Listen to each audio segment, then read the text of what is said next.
அல்ஹம்துலில்லாஹி ரப்பில் ஆலமீன் வஸ்ஸலாத்து வஸ்ஸலாமு அலா ரசூலில்லாஹி வ ஆலிஹி வ ஸஹ்பிஹி அஜ்மாயின் வமன் தபிஅஹு வ தாஅஹு பித்தீனி இலா யௌமித்தீன்.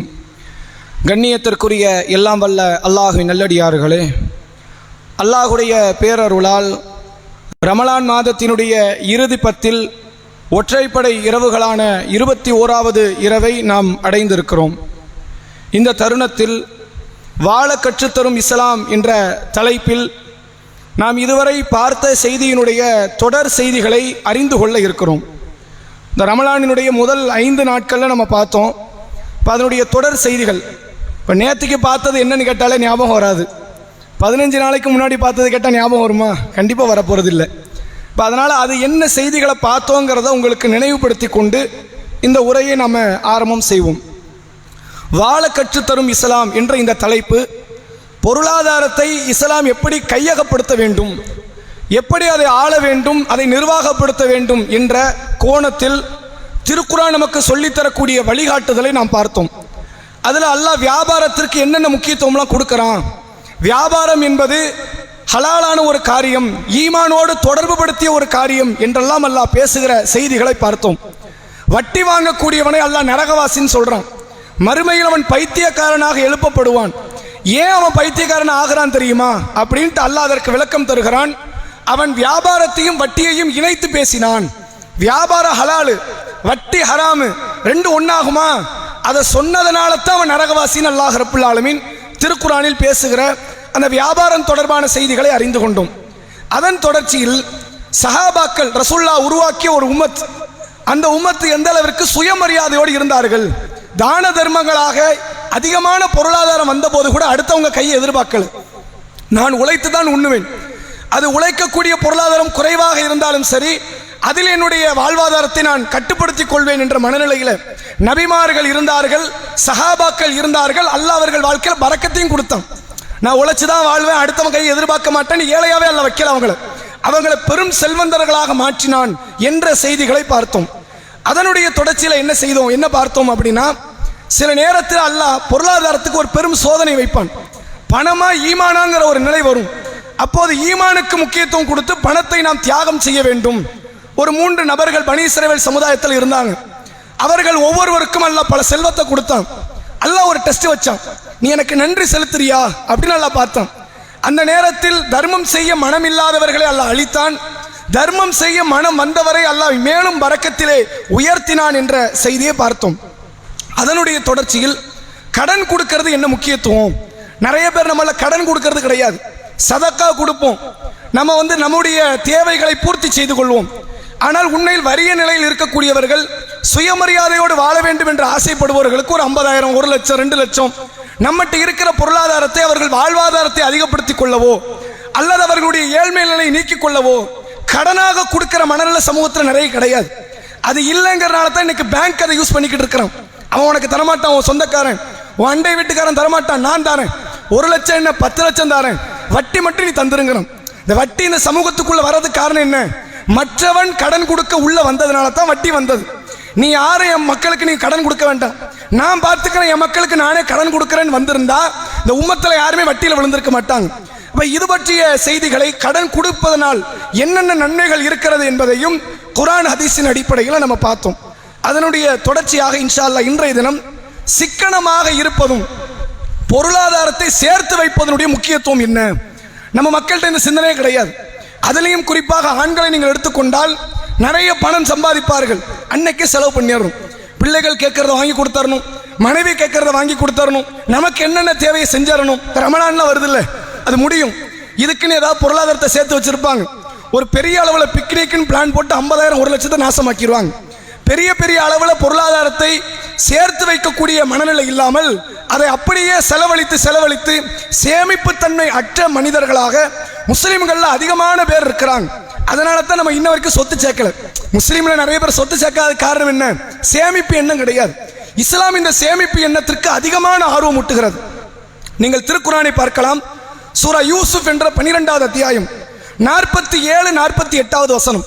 யூசுப் நபியினுடைய காலத்தில் அந்த அரசர் ஒருவர் இருக்கிறார். அவர் ஒரு கனவு காண்றார். என்ன கனவு? கொளுத்த 7 மாடுகள் இருக்கு, மெலிந்த 7 மாடுகள் இருக்கு. இந்த மெலிஞ்ச மாடு இருக்குல்ல, கொளுத்த மாடை சாப்பிடுது. 7 நல்ல கதிர்கள் இருக்கிறது, 7 ஒன்றுமில்லாத அதாவது விளைச்சல் இல்லாத கதிர்கள் இருக்கிறது. இதை கனவுல பார்க்கிறார், விளக்கம் தெரியல. யூசுப் நபியை அழைத்து கேட்கிறார், இதுக்கு என்ன விளக்கம்? இப்ப யூசுப் அலைஹிஸ்ஸலாம் அவர்கள் என்ன சொல்கிறார்கள் என்றால், இந்த கொளுத்த மாடு 7 இருக்குல்ல, அதுதான் உங்களுக்கு அதிகமான பரக்கத்தை தரக்கூடிய 7 வருஷம். அல்லாஹ் அடுத்த 7 வருஷம் உங்களுக்கு செல்வம் தரப்போறான், நிறைய பரக்கத்தை தரப்போறான். அந்த மெலிந்த 7 மாடு இருக்குல்ல, என்ன அர்த்தம் தெரியுமா? அதை தொடர்ந்த 7 ஆண்டுகள் உங்களுக்கு நஷ்டம் வரும், பஞ்சம் ஏற்படும், பணத்துக்கு வழி இல்லாம நீங்க இருப்பீங்க. அப்ப நீங்க என்ன செய்யணும்? இந்த 7 ஆண்டுகள் நீங்கள் பெறக்கூடிய பொருளாதாரம் இருக்கிறது, அதை கொஞ்சம் சிக்கனமாக பயன்படுத்துங்க. முழுசா செலவு பண்ணிடாதீங்க, கொஞ்சத்தை எடுத்து வைங்க. கூடுமான வரைக்கும் ரொம்ப சிக்கனமாக செலவழித்து 7 ஆண்டுகள் கிடைக்கக்கூடிய விளைச்சல்ல அதிகமானதை எடுத்து சேமித்து வையுங்கள். அடுத்த 7 வருஷம் பஞ்சம் வரும்ல, கொஞ்சம் அதில் அழிஞ்சிருக்கும். மீதம் இருப்பதை வைத்து நம்முடைய அடுத்த கட்ட மக்களுக்கு தேவையானதை பூர்த்தி செய்து பஞ்சம் வந்ததே தெரியாம வாழ்ந்துடலாம். 7 வருஷம் பஞ்சம் வரப்போகுது, ஆனா பஞ்சம்னு ஒன்று வந்ததே தெரியாத அளவிற்கு மக்களை இலகுவாக கடத்தி கொண்டு செல்லலாம் என்று யூசுப் அலைஹிஸ்ஸலாம் அவர்கள் அந்த ஆட்சிக்கு ஒரு அறிவுரை தருகிறார்கள். எதை உணர்த்தது இது? 7 வருஷம் வருது, நல்லா தின்னுட்டு கடந்துருவோம், எந்த பொருளாதாரத்தை சேர்க்க வேண்டாம். அடுத்த 7 வருஷம் பட்டினி கிடக்க வேண்டியது இருக்குமே, அப்ப பட்டினி கிடந்தா பரவாயில்ல. இப்படி பேசல.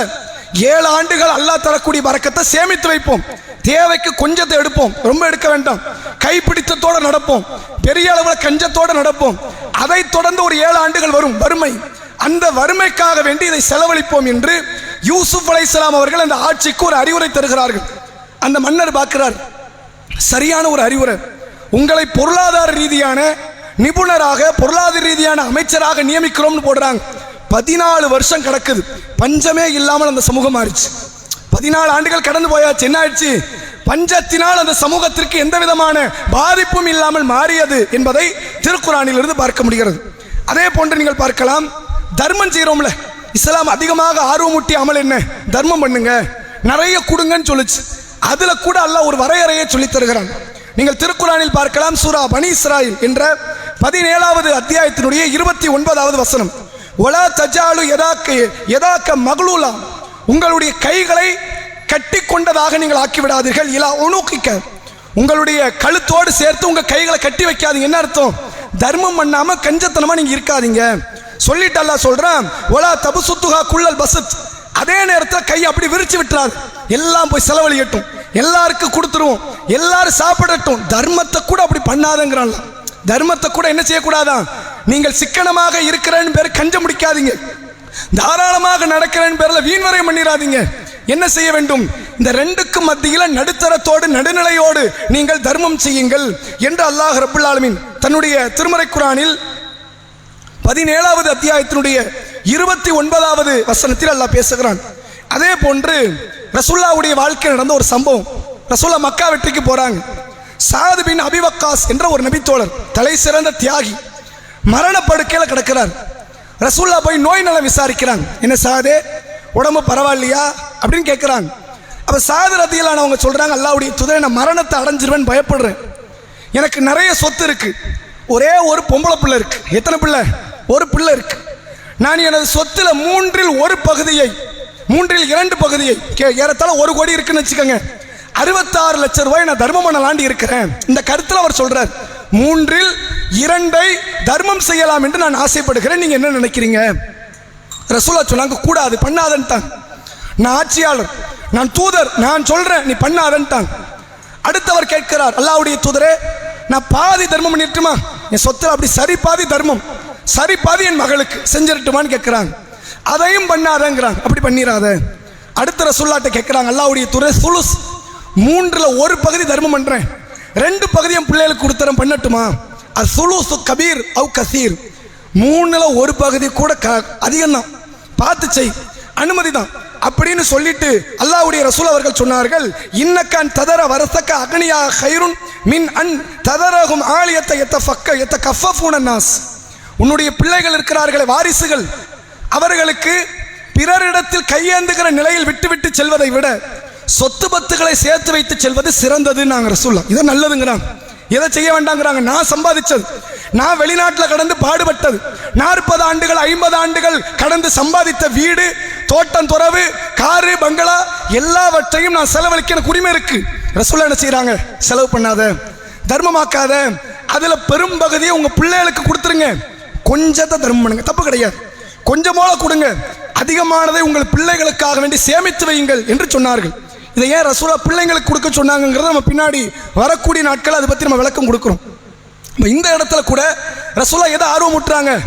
தர்மத்தை விட நீங்கள் சேமித்து வைப்பது நல்லது, நிறைய சேர்த்து வைங்க என்ற அளவிற்கு மார்க்கம் சொல்லுது. அதே போன்று காப் இப்னு மாலிக் என்ற ஒரு நபித்தோழர் ரசூலா காலத்தில் போர்க்களத்திற்கு கூட்டு வர சொன்னாங்க. ரசூலா வர சொல்றாங்க, அந்த நபித்தோழர் வரல. ரசூலா போர்க்களத்தை முடிச்சுட்டு வந்து கேட்குறாங்க, என்ன காபே போர்க்களத்துக்கு வரலையே? ஆமா அல்லாஹ்வுடைய தூதரே வரல. நியாயமான காரணம் என்ற ஒன்றும் கிடையாது, சும்மா வரலங்கிறார். அல்லாஹ் என்ன சட்டம் போடுறான் தெரியுமா? காபை போன்ற இன்னும் 2 தோழர்கள் வரல போர்க்களத்துக்கு. இந்த 3 பேருக்கும் இனி இஸ்லாமிய சமுதாயத்துக்கு சம்பந்தம் கிடையாது. முஸ்லிம்கள் யாரும் அவங்கள்ட்ட பேசக்கூடாது, அவங்களுக்கு சலாம் சொல்லக்கூடாது, அவர்கள் சொல்லுகிற சலாமுக்கு பதில் உரைக்க கூடாது. இப்படி அல்லாஹ் சட்டமாக்குறான்.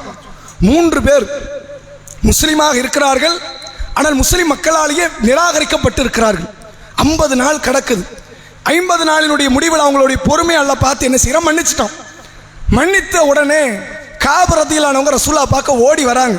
அல்லாஹ்வுடைய தூதரே, அல்லாஹ் இன்றைய தினத்தில் என்ன மன்னிச்சிட்டான், நான் ரொம்ப சந்தோஷமா இருக்கிறேன். வேற எந்த தோழருக்கும் இப்படி ஒரு வாய்ப்பு கிடைக்கல, எனக்கு தான் அல்லாஹ் கொடுத்துருக்கிறேன். நான் என்ன செய்யலான்னு இருக்கிறேன்னா, என் சொத்து மொத்தத்தை நான் தர்மம் பண்ணலான்னு இருக்கிறேன், நீங்க என்ன நினைக்கிறீங்க அப்படின்னு கேட்குறாங்க.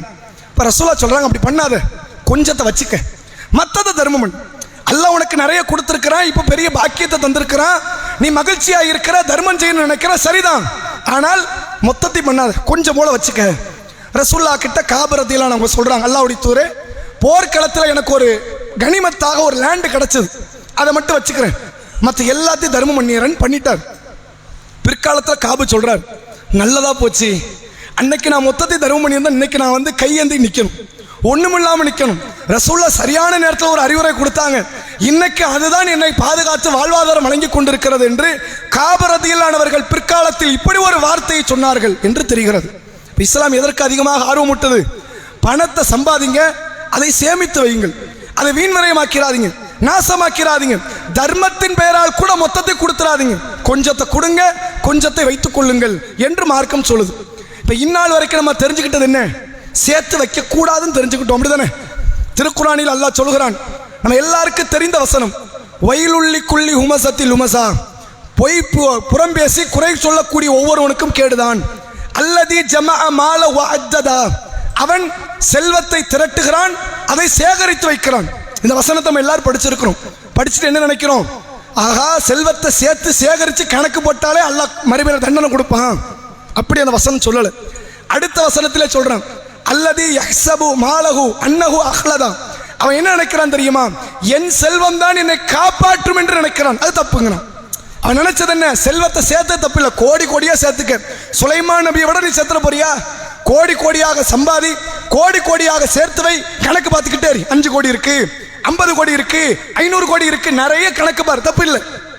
ஆனால் அவன் செய்த தப்பு என்ன தெரியுமா? இந்த செல்வம் தான் என்னை காப்பாற்றும் அவன் நினைச்சான். அடுத்த வசனத்தில் அல்லாஹ் சொல்கிறான், இவன் ஹுத்தமாவில எரியப்படுவான். ஒமா அதுராக்கமல் ஹுத்தமா, நபியே ஹுத்தமான என்ன தெரியுமா?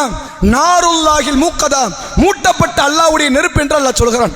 அப்ப சேமிப்பது தப்பு கிடையாது, சொத்து சேர்த்து வைக்கிறது தப்பு கிடையாது, கணக்கு பார்த்துக்கிட்டு இருக்கிறது தப்பு கிடையாது. இந்த சொத்து மட்டும் போதும், நான் வாழ்ந்துருவேன், அல்லாஹ்வுடைய உதவியெல்லாம் வேண்டாம், யாருடைய பாதுகாப்பு வேண்டாம் நினைக்கிறிய, நீ அழிந்துதான் போவா என்று மார்க்கம் சொல்லு. இதான் காரூனும் பண்ண.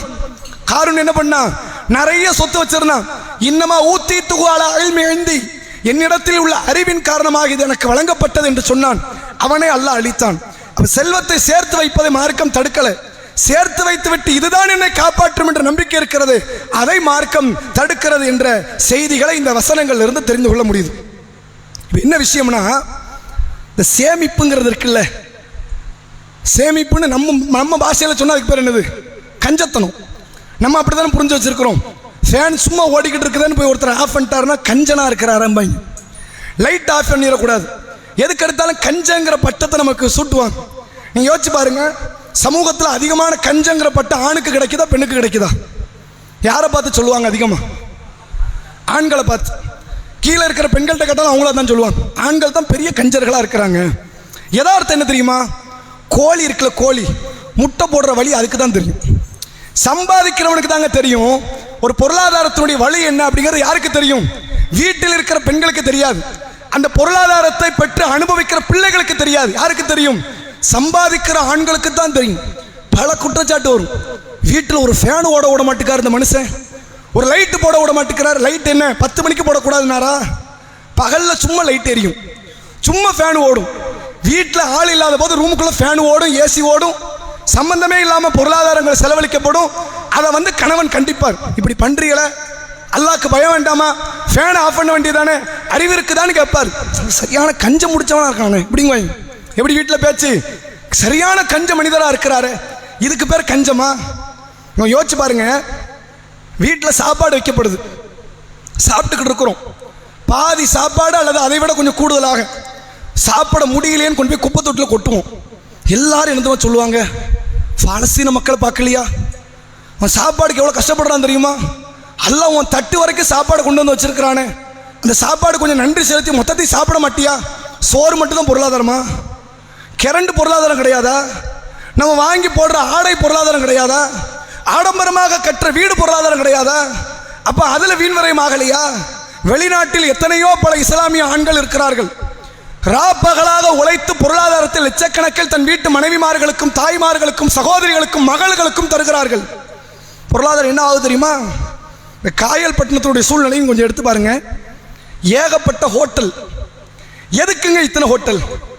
ஒரு நகரத்தில் இவ்வளோ ஹோட்டல் இருக்கலாம். தூத்துக்குடியில் இருந்தால் நியாயம், சென்னையில் இருந்தால் நியாயம். ஏன்? நிறைய தொழிலாளர்கள் அங்கே உண்டு. மனைவியை விட்டுட்டு பிள்ளைங்களை விட்டுட்டு ரூம் எடுத்து தங்கியிருப்பான். அவன் சாப்பாடு செய்ய முடியாது. கடைக்கு போனோம், 2 புரோட்டா 4 புரோட்டா வாங்கி சாப்பிட்டா ஒரு நியாயம் உண்டு, ஒரு 5-6 இட்லி சாப்பிட்டா ஒரு நியாயம் உண்டு. அவன் அங்கே ஹோட்டல் வரலாம். இந்த ஊருக்கு இத்தனை ஹோட்டல், தெருவுக்கு 4 ஹோட்டல். ஏன்? காலங்காத்தாலேயே எல்லா இடத்துலையும் ஹோட்டல் அப்படி ரஷ்ஷாக இருக்கும். என்ன காரணம் தெரியுமா? பணம் இருக்கு நம்மகிட்ட. எவ்வளோ இருக்கு? வீட்டுக்காரர் 40,000 அனுப்பி வச்சுட்டார். தினம் ஒரு 1000 ரூபாய் கொடுப்போம். காலையில் டிஃபன் கடையிலேருந்து வந்துடும், மத்தியான சாப்பாடு கடையிலேருந்து வந்துடும், நைட்டு சாப்பாடு கடையிலேருந்து வந்துடும். இது வீண் வரையுமா இல்லையா? இந்த பொருளாதாரத்தை வீட்டில் வச்சு சமைச்சா இதில் பொருளாதாரத்தை சேமிக்க முடியுமா? முடியாதா? சேமிக்க முடியும். அப்போ இந்த பெண்களுடைய சமூகம் அதிகமான பொருளாதாரத்தை சீரழிக்கிற இடத்துல இருக்கிறாங்க. சிக்கனமே கிடையாது, ஏராளமான வீண் வரையும். ரசூல் ஸல்லல்லாஹு அலைஹி வஸல்லம் அவர்கள் இது சம்பந்தமாக நமக்கு சொன்ன ஒரு செய்தியை பாருங்க. சஹீஹ் புகாரி 3434வது நபிமொழி. நபி அவர்கள் சொன்னார்கள், நிசா உன் குரைஷின் ஹைரு நிசாயி ரக்கிப்னா. ஒட்டகத்தில் பயணிக்கக்கூடிய பெண்களிலேயே சிறந்த பெண்கள் யாரு தெரியுமா? அது குறைஷி பெண்கள் தான். ஏன் சமூக பெண்கள் இருக்கிறாங்க, ஏன் குலத்து பெண்கள், அவங்க தான் ஒட்டகத்தில் பயணிக்கிற பெண்களிலேயே ஆக சிறந்த பெண்கள். சொல்லிட்டு அல்லாஹ்வுடைய ரசூல் அவர்கள் சொல்கிறார்கள், அஹ்னாஹு அலா திஃப்ல். குழந்தைங்களை அவங்கள மாதிரி யாரும் பரிவா பார்க்க முடியாது. அவ்வளவு கேர்ஃபுல்லாக எடுத்து பிள்ளைகளை வளர்ப்பதில் சிறந்த பெண்கள் யார்? குறைஷி பெண்கள். சொல்லிட்டு ரசூல் அடுத்து சொல்றாங்க, தன் கணவனுடைய பொருளாதாரத்தில் அவ்வளவு கண்ணியம் பேணுவார்கள் அந்த பெண்கள். என் வீட்டுக்காரு பணம் தானே பார்க்க மாட்டாங்க, இது என் வீட்டுக்காரு பணம், அதை சீரழிய விட மாட்டேன் என்று அதில் கஞ்சம் பிடிப்பார்கள். அந்த பணத்தை அவ்வளவு தூரம் சேமித்து வைப்பார்கள். இதனால் தான் பெண்களிலேயே சிறந்தவர்கள் குறைஷி பெண்கள் என்றார்கள் ரசூலுல்லாஹ். பொருளாதாரம் எவ்வளவு நாசமாக்கப்படுது. ஒரு பெருநாள் தினம் வந்தால் 5000 ரூபாய்க்கு ஆடை. ஒரு பெருநாள் தன் பிள்ளைகளுக்குங்க 4 ட்ரெஸ் போடலைன்னா பெருநாள் ஓடாது தெரியுமா? இப்போ எப்படி ஆண்களை நீங்க பாருங்க, ஒரு சட்டையை வாங்கிட்டு இருப்பார், ஒரு வேஷ்டி போதுன்றார், இந்த வேஷ்டியை மடிச்சு வச்சு அடுத்து பக்ரீத் பெருநாளைக்கு போடுவார். இதை என்ன சொல்லுவாங்க? இது கஞ்சத்தனம். கஞ்சத்தனம் கிடையாது, இது புத்திசாலித்தனம். இப்படி போடலைன்னா என்ன கட்டு போயிருமா? பெருநாள் அன்னைக்கு புது ட்ரெஸ் போடலைன்னா குடி முழுகிருமா? பணத்தை சேகரிக்க வேண்டும் என கஷ்டப்பட்டு உழைச்சிருக்கிறோம். நாளைக்கு சீரழிச்சிட முடியாது. திடீர்னு லாக்டவுன் மாதிரி ஒன்று வரும், திடீர்னு மழை வெள்ளம் மாதிரி ஒன்று வரும். அப்போ பணத்தை செலவழிக்க பணம் வேணுமா வேண்டாமா? வீட்டில் யாராவது உடம்பு சரியில்லைன்னு கொண்டு போய் ஹாஸ்பிட்டல் அட்மிட் பண்ணணும். 40,000 தேடு, 60,000 தேடு, 1,00,000 தேடுமா? அப்போ செலவு பண்ணணும். அப்போ எங்கே போய் கேட்க? இப்போ தின்னு அழிச்சாச்சு, ட்ரெஸ் போட்டு அழிச்சாச்சு, வீண்வரையம் பண்ணி அழிச்சாச்சு, எல்லாத்தையும் கடை தேர்வுக்கே கொடுத்து அழிச்சாச்சு. மருத்துவமனைக்கு என்ன செய்ய? இப்போ பிள்ளையினுடைய கல்விக்கு என்ன செய்ய? பிள்ளையினுடைய எதிர்காலத்துக்கு என்ன செய்ய? சொத்து சேர்க்க என்ன செய்ய? இதை பற்றிய கவலை துளி அளவு கூட சமூகத்தில் இருக்கிற இஸ்லாமிய பெண்கள் கிடையாது. அவங்க ஆண்களை பார்த்து சொல்ற வார்த்தை கஞ்சன். ஒரே கஞ்சத்தனம் தான்.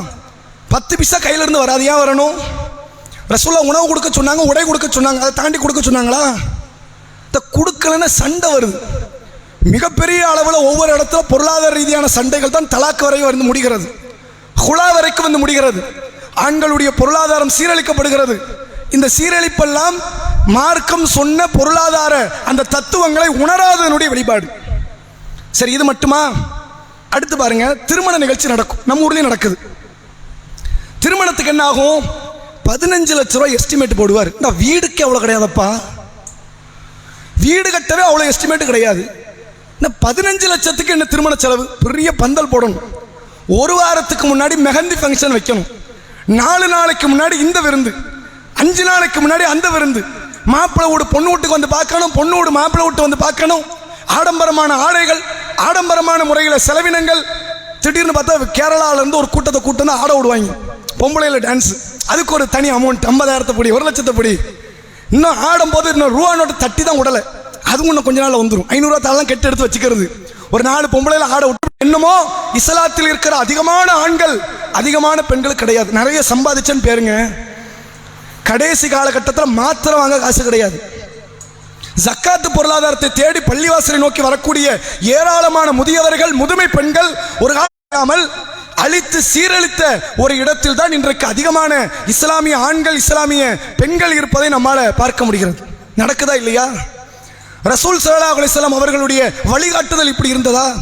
தர்மம் எப்படிப்பட்ட காரியம், என்ன சொர்க்கத்துக்கு கூட்டு போற ஒரு காரியம், என்னை நரகத்தில் ரசூலுல்லாஹ் காலத்தில் சஹாபாக்கள் இது செஞ்சாங்க. உமர் ரதியல்லாஹு அவங்களுக்கு ஒரு கனிமத்தில் ஒரு லேண்ட் ஒன்று கிடைக்குது. என்ன கிடைக்குது? கனிமத்தில் ஒரு நிலப்பகுதி உமர் ரதியல்லாஹு அவர்களுக்கு கிடைக்கிறது. அந்த நிலப்பகுதியை உமர் என்ன செய்கிறாரு? உடனடியா அல்லாஹ்வின் தூதரே சதக்கா அப்படின்ட்டார். எனக்கு நீங்க கொடுத்தீங்க, நான் இது ஏழைகளுக்கு கொடுக்குறேன்னா. ரசூல் என்ன தெரியுமா சொன்னாங்க? அதன் குடுமி நீ வச்சுக்கன்னா. ரசூல் அறிவுரை கொடுக்குறாங்க, அதனுடைய அசலை நீ கையில வச்சுக்க, நீ விட்டுறாத. இதுல இருந்து கிடைக்கிற வருவாய் இருக்குல்ல, அதை நீ தர்மம் செய். உடனே யோசிக்கிறார், அதுதானே கரெக்டு. இப்போ ஒரு தடவை கொடுத்துட்டா போயிடும், 5 லட்ச ரூபா லேண்ட் ஒரேடியா போயிடும். அதன் அசலை நான் கையில் வச்சுக்கிறேன், அதுல இருந்து கிடைக்கிற வருவாய் இருக்கிற விவசாயம் செய்வேன். அதுல சில ஊழியர்கள் இருப்பார்கள், ஊழியர்களுக்கு ஊதியம் போகும், அதிலிருந்து எனக்கு பல பொருளாதாரங்கள் கிடைக்கும். அந்த பொருளாதாரத்தை நான் தர்மம் செய்தால் எத்தனை ஆண்டுகள் செய்து கொண்டே இருக்கலாம். ஒரு முறை செய்வது சதக்காவா, அதை நிரந்தரமாக செய்வது சதக்காவா என்று உணர்ந்து உமர் ரதியல்லாஹு அவர்கள் உடனடியாக முடிவை மாற்றுகிறார்கள். என் பொருளாதாரம் தர்மமாக்கப்படாது, அதிலிருந்து பெறப்படுகிற வருவாய்கள் தான் தர்மமாக்கப்படும். நாங்கள் சமூகத்தில் எவ்வளவு பெரிய சோதனை காலம். பெண்கள்ல நிறைய பேர் வீட்டினுடைய பொருளாதாரங்களை ஆடைக்காக, உணவுக்காக, ஆடம்பரமான வாழ்க்கைக்காக, கேட்டா ரொம்ப வெக்க கேடுங்க. வீட்டுக்கு வெளியே வால் லைட்னு ஒன்று போடுவாங்க தெரியுமா? இப்போ அதெல்லாம் ரொம்ப ட்ரெண்ட் ஆயிடுச்சு. வீட்டுக்கு வெளியே என்ன செய்வாங்க? அந்த லைட்டு இந்த லைட்டுன்னு ஆடம்பரமான சில வெளிச்சங்களை, லைட்டுகள் எல்லாம் போட்டு வைப்பாங்க. பாத்ரூம்ல இருக்கிற வாலி பெயிண்ட் டப்பா, எதை வைக்கணும் எதை வைக்கணும் தெரியல. பார்த்தீங்களா? பணம் நிறைய சேர்க்கிறாங்க, பாத்ரூம்ல இருக்கிற வாலி இருக்குதே, அது என்ன வாலி? பெயிண்ட் டப்பா. ஏன்னா வாங்கிறதுக்கு போதிய பொருளாதாரம் இருக்காது. ஆனால் வெளியே மட்டும் மக்களுடைய பார்வைக்காக வேண்டி ஆடம்பரமான செலவுகளை செய்யக்கூடிய இடத்துல இன்றைக்கு அதிகமான முஸ்லிம்கள் இருக்கிறார்கள். ரசூல் ஸல்லல்லாஹு அலைஹி வஸல்லம் அவர்கள் பெண்களை பார்த்து ஒரு அறிவுரை சொன்னார்கள். அந்த அறிவுரை இறுதியாக சொல்லி எனது உரையை நிறைவு செய்கிறேன். நபி அவர்கள் சொல்கிறார்கள், ஒரு பெண் தன் கணவன் உணவுக்குன்னு கொடுக்கிறார் பணம், பொருளாதாரம், உணவு பொருட்கள், தானியங்களை வாங்கி தருகிறார். வீட்டுக்கு இவ்வளோன்னு கணக்கு தெரியுமா இல்லையா? கணவன் இவ்வளோ சாப்பிடுவார், நான் இவ்வளோ சாப்பிடுவேன், பிள்ளைங்க இவ்வளோ சாப்பிடுவாங்க, கணக்கு போட்ட 10 நாளைக்கு 1 மாசத்துக்கு இவ்வளவு தான், இதை தாண்டி இவ்வளோ மிச்சம் வரும் இருக்குத. அதை சேமித்து ஒரு பெண் சதக்கா செய்தால் அவள் சதக்காவுக்குரிய பெண்ணாக பார்க்கப்படுகிறாள். நாங்கள் ரசூலுல்லாஹ். அவள் எப்படிப்பட்ட பெண்? சதக்கா செய்தவள். அவள் சம்பாதிச்சதா? யாரு சம்பாதிச்சது? கணவன் சம்பாதித்த பொருளாதாரத்தில் சிக்கனம் பிடித்து செலவு செய்தால், தர்மம் செய்தால், அதனால் அந்த பெண் சதக்கா செய்தவளாக பார்க்கப்படுகிறாள். இப்படி ஒரு சிக்கன தன்மை இருக்கணுமா இல்லையா பெண்கள்கிட்ட, ஆண்கள்கிட்ட? தன்னுடைய திருமண நிகழ்வு, பயணங்கள், எத்தனை பல விஷயங்களில் ஆடம்பரமான செலவுகளை செய்து தன்னுடைய வாழ்வாதாரம் எதுவுமே இல்லாமல் பிள்ளைகளை நெருக்கடி அற்றவர்களாக, பிள்ளைகளுக்கு எந்த விதமான வாழ்வாதாரங்கள் தராமல் வெறும் கையோடு விட்டுவிட்டு செல்லக்கூடிய பெற்றோர்கள் எத்தனை பேர்? சிந்தித்து பாருங்கள். மார்க்கம் சொல்லக்கூடிய அடிப்படையில் பொருளாதாரத்தை சம்பாதித்தால் காணாது. ரப்பு கிட்ட இது ஒரு கேள்வி வரும், எப்படி சம்பாதிச்சேன்னு கேள்வி வர மாதிரி எப்படி செலவு பண்ணேன்னு ஒரு கேள்வி வரும். இந்த கேள்விக்கு என்ன பதிலளிக்க இருக்கிறோம்? யா அல்லாஹ், நிறைய சம்பாதிச்சேன், கொஞ்சத்தை சதக்கா பண்ணேன், கொஞ்சத்தை சதக்கத்தில் ஜாரியாவுக்கு செலவழித்தேன், கொஞ்சத்தை குடும்பத்துக்கு கொடுத்தேன், மிச்சத்தை குடும்பத்தினுடைய கைகளிலே கொடுத்து நான் வந்துட்டேன் என்ற வார்த்தை ரப்பிடத்தில் நம்மை பாதுகாக்குமா? யா அல்லாஹ், 100 கோடி சம்பாதிச்சேன், எல்லாத்தையும் அழிச்சிட்டேன், இறக்கும் போது என் மகன்கள், என் பிள்ளைகள் என் ஜனாசாவுக்கு வந்து நின்று திட்டக்கூடிய வார்த்தைகளைத்தான் உருவாக்கி வைத்தேன் என்பது நம்முடைய மறுமையை காப்பாற்றுமா? எது காப்பாற்றும்? கொஞ்சம் சிந்தித்து பாருங்கள். பொருளாதாரத்தில் அதிகமான சிக்கனத்தோடு நடந்து கொள்ளுங்க. இதுக்கு பேர் கஞ்சம் கிடையாது. கஞ்சம்னா என்ன நான் நாளைக்கு விளக்குறேன். கஞ்சம்னா என்ன அப்படின்னு குர்ஆன் சொல்லக்கூடியது என்ன, ஹதீஸ் சொல்லக்கூடியது என்னங்கிறத நாளைக்கு விளக்குவோம். ஆனால் நான் போதுமான அளவுக்கு தான் செலவழிப்பேன், அதை தாண்டி செலவழிக்க மாட்டேன். ஃபேன் ஆஃப் பண்றது இருக்குது, அது கஞ்சத்தனம் கிடையாது. லைட் ஆஃப் பண்றது இருக்குது, அது கஞ்சத்தனம் கிடையாது. இந்த வீடு போதும், இந்த பொருளாதாரம் போதும், இந்த வாகனம் போதும் என்ற ஒரு நிலையில் இருக்குது, அதுக்கு பேர் கஞ்சத்தனம் இருக்காது. அதற்கு பேர் தான் சிக்கனம் என்ற அளவிற்கு மார்க்கம் சொல்லித் தருகிறது. அத்தகைய சிக்கன தன்மையோடு நாம் நம்முடைய வாழ்வை வாழ்ந்து கழிப்போம். வாஹிரு தஅவானா அல்ஹம்துலில்லாஹி ரப்பில் ஆலமீன். அஸ்ஸலாமு அலைக்கும் வரஹ்மத்துல்லாஹி வபரகாத்துஹு. கேள்வி கேட்டுருவோம் இன்ஷா அல்லாஹ். இந்த பயான்ல இருந்து ஆண்களுக்கு புகாரியில் பதிவு செய்யப்பட்ட நபிமொழி என்று சொல்லி பெண்களிலேயே இவர்கள் சிறந்தவர்கள் அப்படின்னு ரசூலுல்லாஹ் சொன்னாங்க. எந்த பெண்கள், எந்த காரணங்கள்? கைகளை தூக்குங்க. 1 2 3. இதில் யாராவது பதிலை இந்த மாசத்துல சொல்லலைங்கிறவங்க மட்டும் கை வச்சுக்கோங்க, மற்றவங்க கீழே போட்டுருங்க. சொல்லுங்க.